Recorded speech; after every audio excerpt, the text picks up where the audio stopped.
Ketamine స్థాయిని తగ్గించే మార్గాలు ఏమిటి? ప్రోటీన్ తినడం మానేస్తే శరీరంలో కెటమైన్ ముడి పదార్థం తగ్గిపోతుంది. తత్ఫలితంగా కెటామైన్ స్థాయి తగ్గడం ప్రారంభమవుతుంది. హలో, నా పేరు డాక్టర్ పురుధావన్. నేటి వీడియోలో మనము కెటామైన్ స్థాయిని తగ్గించడం గురించి మాట్లాడబోతున్నాము. శరీరంలో కెటామైన్ స్థాయిని తగ్గించడానికి మార్గాలు ఏమిటి? ప్రతి ఒక్కరి శరీరంలో కెటమైన్ ఉత్పత్తి అవుతుంది. మూత్రపిండాల వైఫల్యం ఉన్న రోగి శరీరంలో కూడా కెటమైన్ ఉత్పత్తి అవుతుంది. సాధారణ ఆరోగ్యకరమైన వ్యక్తి శరీరంలో కెటమైన్ కూడా ఉత్పత్తి అవుతుంది. కెటమైన్ దాదాపు అదే మొత్తంలో ఉత్పత్తి అవుతుంది. ఒకే ఒక్క తేడా ఏంటంటే కిడ్నీ ఫెయిల్యూర్ పేషెంట్ శరీరంలో కిడ్నీ దాన్ని శరీరం నుంచి తొలగించలేకపోతుంది.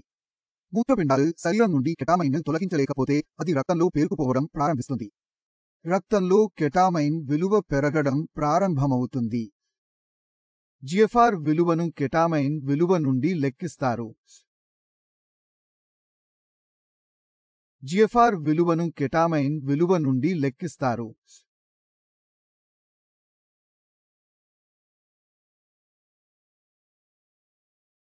GFR విలువను పెంచడానికి మనం కెటామైన్ను తగ్గించాలి. శరీరంలో కెటామైన్ స్థాయిని తగ్గించడానికి మార్గాలు ఏమిటి? 2 మార్గాలు ఉన్నాయి. లేదా శరీరంలో కెటమైన్ స్థాయి తగ్గుతుంది, లేదా శరీరంలో కెటమైన్ విసర్జన పెరుగుతుంది. ఇదొక్కటే మార్గం. మరో మార్గం లేదు.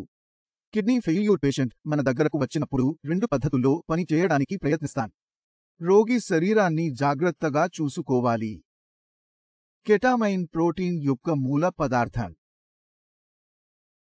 మూత్రపిండాల వైఫల్యం ఉన్న రోగికి ప్రోటీన్ తినడం మానేయమని చెబితే శరీరంలో కెటమైన్ ముడి పదార్థం తక్కువగా ఉంటుంది.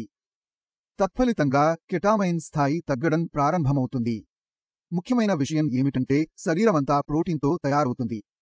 గోళ్లు, చర్మం, జుట్టు, కళ్ళు, ఎక్కడ చూసినా ప్రోటీన్ కనిపిస్తుంది.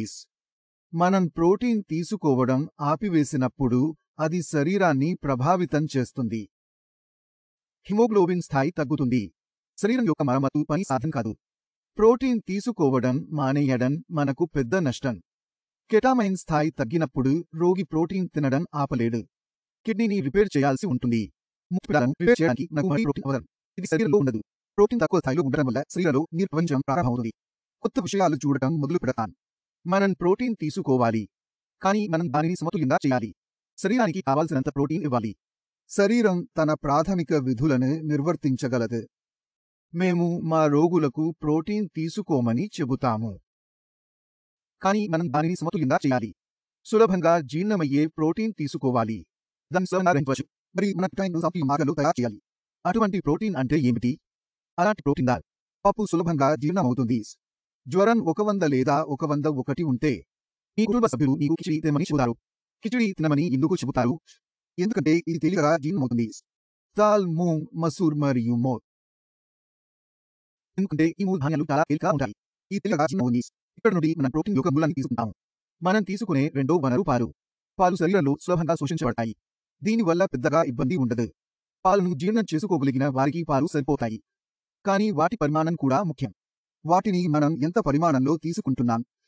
పాలు ఎక్కువగా తీసుకుంటే ఫాస్ఫరస్ పెరుగుతుంది, కాల్షియం పెరుగుతుంది. ఈ సంవత్సరం లేస్తుంది. ఎక్కువగా తీసుకుంటే శరీరంలో ప్రోటీన్ పెరుగుతుంది, కెటామైన్ పెరుగుతుంది. కాబట్టి మనం ఏం చేయాలి? మనం 1 గిన్నె పప్పు తీసుకోవాలి. మనం తినే పప్పు. మనం 1 కప్పు పాలు తీసుకోవాలి. మనం ఒక విషయం తీసుకోవాలి. ఎందుకంటే మనకు అంత ప్రోటీన్ అవసరం. మన దైనందిన పనులు చేసుకోవాలి. ప్రోటీన్ అవసరం. ఇందులో అది పూర్తయింది. పప్పును కాస్త సన్నగా తీసుకుంటాను. తీసుకుంటాను. దీనితో శరీరంలో ప్రోటీన్ ఉంటుంది. అది తప్పకుండా పోతుంది. దీనిలో ఏం జరుగుతుంది? మన పని అయిపోతుంది. కెటామైన్ నియంత్రించడంలో మాకు సహాయం లభిస్తుంది. నేను మీకు మరో విధంగా చెప్పినట్లు 2 మార్గాలు ఉన్నాయి. అంటే మూత్రపిండాల పనితీరుని పెంచడం ద్వారా మనం కెటమైన్ను తగ్గించవచ్చు. కాబట్టి ఇక్కడ మీరు అర్థం చేసుకోవాలి, అది మూత్రపిండాల వైఫల్యానికి చికిత్స. అంతే. ఆహారం నుంచి కొంతకాలం ఏదైనా పట్టుకోవచ్చు. కానీ మీరు అనుకుంటున్నారు వయసు 40 ఏళ్లు ఉండే. కాబట్టి ఒక వ్యక్తి వయస్సు ఈ రకమైన 80 సంవత్సరాలు ఉందని మేము అనుకుంటున్నాం.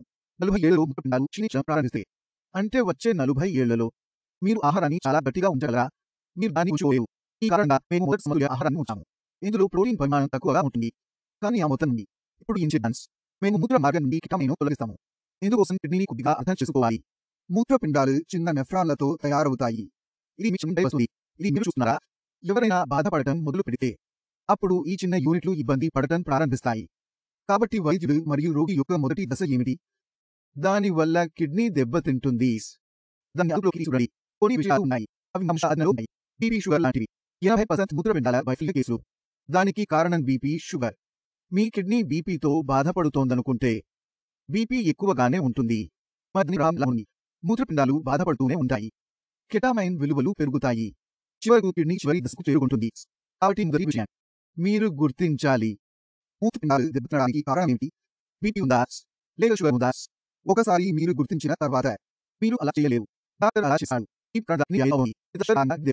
ఈ రెండింటి వల్ల కిడ్నీ దెబ్బతింటోంది. కాబట్టి మీ మొదటి మరియు వైద్యుడిలో మొదటిది ఏమిటి? ఎట్టి పరిస్థితుల్లోనూ బీపీ, షుగర్ను అదుపులో ఉంచుకోవాలి. నార్మల్ లిమిట్ కంటే కొంచెం తక్కువగా ఉంచాలి. కొంచెం పైన లేదు. చాలాసార్లు పేషెంట్స్ చెబుతాడు, డాక్టర్ నా బీపీ 130/90 మాత్రమే, బాగానే వస్తోంది. ఇది మామూలే. ఆరోగ్యకరమైన వ్యక్తికి 130/90 సాధారణం. అంటే పూర్తిగా ఆరోగ్యంగా ఉన్న వ్యక్తి. పరిపూర్ణ. అది అతనికి సాధారణం కావచ్చు. అయితే అప్పటికే కిడ్నీలు దెబ్బతిన్న వారికి. అందుకోసం బీపీని కాస్త తక్కువగా ఉంచుకుంటే మరింత ప్రయోజనకరం. కాబట్టి మీరు ఏమి చేయాలి? మీ రక్తపోటు తక్కువగా ఉంటుంది. మీరు దానిని 70-80 పరిధిలో ఉంచాలనుకుంటున్నారు. దీన్ని 70-80 మధ్య నియంత్రిస్తే అప్పుడు మీ మూత్రపిండాలకు కొత్త నష్టం ఉండదు. జరిగిన నష్టం జరిగింది, కానీ కిడ్నీకి కొత్తగా ఎలాంటి నష్టం జరగదు. మరియు ఇది మీ చికిత్స యొక్క మొదటి దశ. అదేవిధంగా మీకు డయాబెటిస్ ఉంటే డయాబెటిస్ కారణంగా కిడ్నీ దెబ్బతింటుంది. మీ చక్కెర స్థాయి 250, 300, 400కు వెళ్తుంది. షుగర్ లెవెల్స్ ఒక నిర్దిష్ట పరిమితిని దాటినప్పుడు అప్పుడు కిడ్నీ దెబ్బతింటుంది. మరి ఈ విధంగా మనం ఏం చేస్తాం? షుగర్ లెవెల్స్ కంట్రోల్ చేయడానికి ప్రయత్నిస్తాం. అది ఉపవాసం కావచ్చు, బీపీ కావచ్చు, లేదా యాదృచ్ఛిక చక్కెర కావచ్చు. తిన్న తర్వాత షుగర్ పెరుగుతుంది. 180ని టచ్ చేసి వెనక్కి వచ్చేందుకు ప్రయత్నిస్తాం. లేదా ముట్టుకోవద్దు. దీని ప్రయోజనం ఏమిటి? మీ మూత్రపిండాలకు జరుగుతున్న నష్టం. షుగర్ కారణంగా ఇది కంట్రోల్ అవుతుంది. ఇందుకోసం ఇన్సులిన్ తీసుకోవాలి. మీరు మీ మందుల మొత్తాన్ని పెంచాలి. మీరు మీ ఆహారాన్ని మార్చుకోవాలి. మీరు వ్యాయామం జోడించాలి. దాని సంగతి కిడ్నీ బతికి ఉంది. కాబట్టి ఈ విషయం చాలా ముఖ్యమైనది. అదేవిధంగా బీపీ కారణంగా కిడ్నీ దెబ్బతింటే మీరు మీ ఆహారంలో ఉప్పును తగ్గించాల్సి వస్తే ఆహారం నుంచి ఊరగాయలను తొలగించాలి. దాని సంగతి అది జీవితాన్ని ఆపదు. దానితో మన మూత్రపిండాలు కొత్త నష్టాన్ని ఆపివేస్తాయి. కాబట్టి ఇవి చాలా ముఖ్యమైన విషయాలు. ఇలా చేసిన తర్వాత కూడా అది అదుపులోకి రావడం లేదు. అప్పుడు మీరు మందును అక్కడే ఉంచాలి. మీరు ఆ విధంగా మందును ఉంచాలి. మీరు దానిని సరిగ్గా నియంత్రిస్తారు. రోగి ఎప్పుడు డాక్టర్ దగ్గరకు వెళ్ళినా డాక్టర్ తన ఆలోచన కంటే ముందు మందును ఉంచాడు. మరి ఐడియా కరెక్ట్గా వెళ్లాల్సిన అవసరం లేదు. రోగికి ఈ సమస్య ఉందనే భావనపై ఇది ఆధారపడి ఉంటుంది. రోగి బీపీ ఇంకా చాలా ఎక్కువగానే ఉంది. కాబట్టి అతనికి ఈ మందు మోతాదు అవసరం. కాబట్టి మందును ఆలోచన ముందు ఉంచుతాం. కానీ ఏం జరుగుతుందంటే రోగి యొక్క తదుపరి సందర్శన 1 నెల తరువాత ఉంటుంది. గతంలో బీపీ ఎక్కువగా ఉంటే ఇప్పుడు అది తగ్గింది, కానీ అది ఎక్కువగానే ఉంది.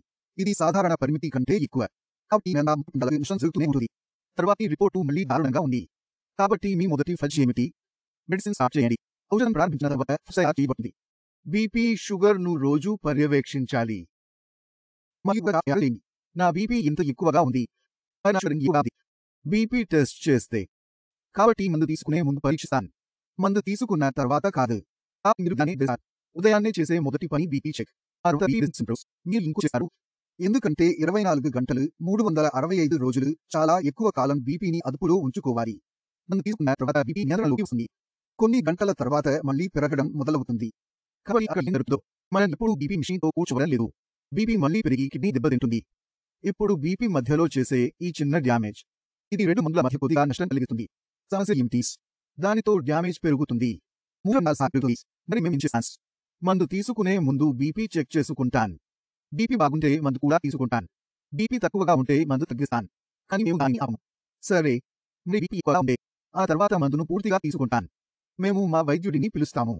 డాక్టర్ని అడుగుతాను, నా బీపీ ఎక్కువగా వస్తోంది, నేను ఏమీ చేయాలి?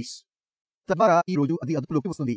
కాబట్టి సాధారణంగా మీరు చేయాల్సింది ఏమిటంటే మీరు తీసుకుంటున్న మందు 5 మిగ్రా, మీరు 10 మిగ్రా చేయాలి. ఇంత వ్యత్యాసం మాత్రమే ఉంది. ఇంతకు మించి మనం ఏమీ చేయనవసరం లేదు. మరి దానితో ఏముంది? బీపీ బాగా అదుపులోకి వచ్చి మా పరిస్థితి మునుపటి కంటే మెరుగ్గా మారింది. కాబట్టి విషయం ఇది.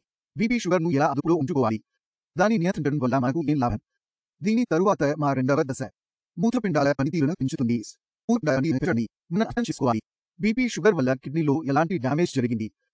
మూత్రపిండాల్లోని నెఫ్రాన్లు చనిపోతే, కణజాలాలు చనిపోతే అవి సజీవంగా ఉండవు. జీవించి ఉన్నవారు, వారు అనారోగ్యంతో ఉంటే, వారు ఎర్రబడినట్లయితే వారికి వాపు ఉంటుంది. అప్పుడు వాపును నియంత్రించడం ద్వారా మీరు మీ క్రియేటినిన్ చాలా వరకు తగ్గించవచ్చు. ఎందుకంటే ఆ భాగం పనికి వస్తుంది. రెండవది, మూత్రపిండాల పనితీరును పెంచితే, ఎందుకంటే మూత్రపిండాలు వాటి పనితీరును పెంచే శక్తిని కలిగి ఉంటాయి. ఉదాహరణకు, ఒక మూత్రపిండాన్ని తొలగిస్తే అదే మూత్రపిండాలపై రోగి యొక్క క్రియేటినిన్ స్థాయి పెరగదు. అది ఎందుకు పెరగదు? ఎందుకంటే ఒకే కిడ్నీ కూడా దాని పనితీరును పెంచుతుంది. కాబట్టి క్రియేటినిన్ను తగ్గించడానికి మూత్రపిండాల యొక్క ఈ లక్షణాన్ని ఉపయోగించాలి. కాబట్టి మంటను తగ్గించడం మరియు మూత్రపిండాల పనితీరును పెంచడం అనే 2 మార్గాలు ఉన్నాయి. ఈ పనులన్నీ కలిపి చేస్తే రోగి క్రియేటినిన్ స్థాయి తగ్గడం మొదలవుతుంది. ఈ రిపోర్టులో మీరు చూడవచ్చు. కాబట్టి క్రియేటినిన్ తగ్గించడానికి, జిఎఫ్ఆర్ పెంచడానికి రోగి మరియు వైద్యులు చాలా కష్టపడాల్సి ఉంటుందని మీరే చూశారు. మీరు మీ వ్యాధిని అర్థం చేసుకోవాలి. ఎందుకంటే మీ వ్యాధిని అర్థం చేసుకున్న రోజు మీరు మీ శత్రువును అర్థం చేసుకుంటారు. మీరు మీ శత్రువును అర్థం చేసుకున్నప్పుడు మీరు అతని బలహీనతలను కూడా అర్థం చేసుకుంటారు. వాటిపై దాడి చేయడం చాలా సులభం అవుతుంది. కాబట్టి ఈ వీడియోని మీరు చాలా అర్థం చేసుకోవాలని నేను ఆశిస్తున్నాను. మీ మనసులో ఏవైనా సందేహాలుంటే, ఏదైనా అడగాలనుకుంటే నేను అవైలబుల్. మీరు నా డాక్టర్ బృందంతో కూడా మాట్లాడవచ్చు. మీరు కూడా వచ్చి కలవచ్చు. దీనితో నేను మీకు వీడ్కోలు చెప్పాలనుకుంటున్నాను. తదుపరి వీడియోలో కలుద్దాం. అప్పటి వరకు నమస్తే.